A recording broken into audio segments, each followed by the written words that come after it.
this board that was in here like this.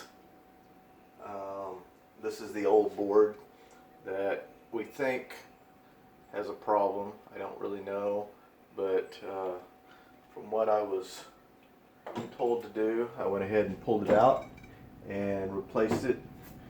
I put everything back together and I'm about to fire it up to see how it works.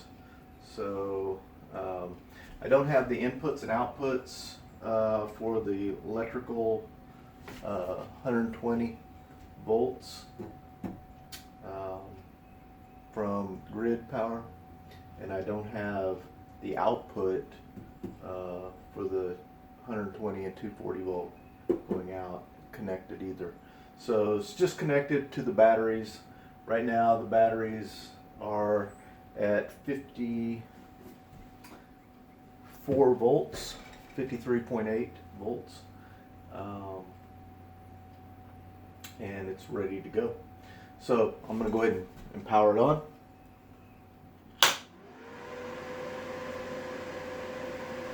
And immediately when I power it on, I have on this side the fans are running